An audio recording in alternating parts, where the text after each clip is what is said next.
reporting for Nathan Chats, and I'm here with Katie Uhlmann, interviewing her for a change about Katie Chats. So how many interviews do you do in a year? It varies. This year's been pretty busy. We've done about 600, but over the past 3 years, definitely combined over 1,000, maybe 1,500 approximately. Wow, that's amazing. That's really. And each time you do it, it's somebody different, right? It's not like you're interviewing the same people over and over again, except for the annual events. People like you. Yeah, so like from January to December, you're interviewing somebody different each time. Pretty much. I mean, we have some repeats in there, but we try to mix it up. Yeah. So, if you had a choice between being an interviewer or an actress, what would you choose? Well, I really enjoy interviewing, but acting is my main passion. So that's kind of what I've trained for and been working on for years. But I enjoy both, really, but definitely acting would be my main focus.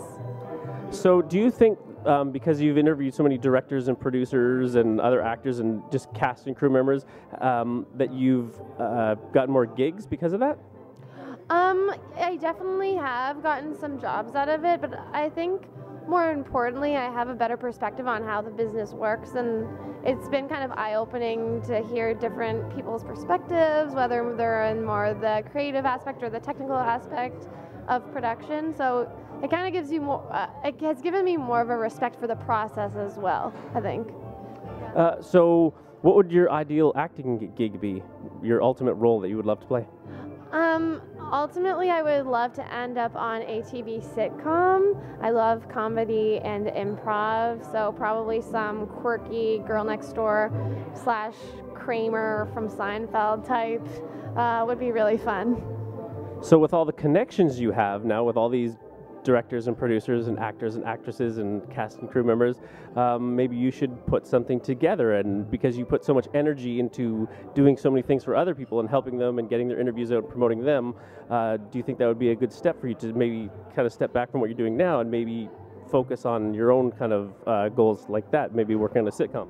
Yeah, absolutely. And actually I've had a few people say that to me recently, and I think that I would love to, you know, help get a bunch of people together that I've been lucky enough to meet and try and focus more on acting and comedy as well. Yeah, definitely. So if you were to, will you always continue to do interviews? So let's just say you get your sitcom gig and you're doing something like that. Do you think that interviewing is something that you'll always want to do? Like, is it something that's a passion for you, or did you find it was just something that you had to do by default, and now you just got so good at it that you just continue to do it? I don't know if I'm so good at it, but thank you. I really like it. I think that filmmakers are some of the most passionate and dedicated people. It's true, and I'm very inspired by them, and I think that it's the least I can do. I like shedding light on independent filmmakers and young filmmakers and promoting the arts, because I think that the arts are such an important part of culture and who we are, and can actually really help influence youth.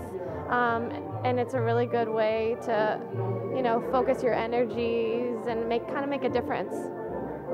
That's super. I mean, and I totally get what you're saying, running a film festival, because I have that same kind of feeling. I make movies and music on my own, but separately to do this for something for other people, it actually is very rewarding.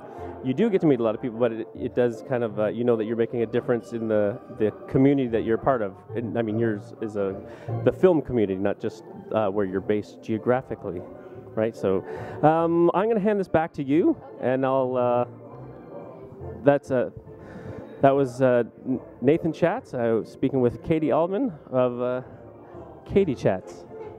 Thank you for having me, Nathan. This was awesome. Okay, cool.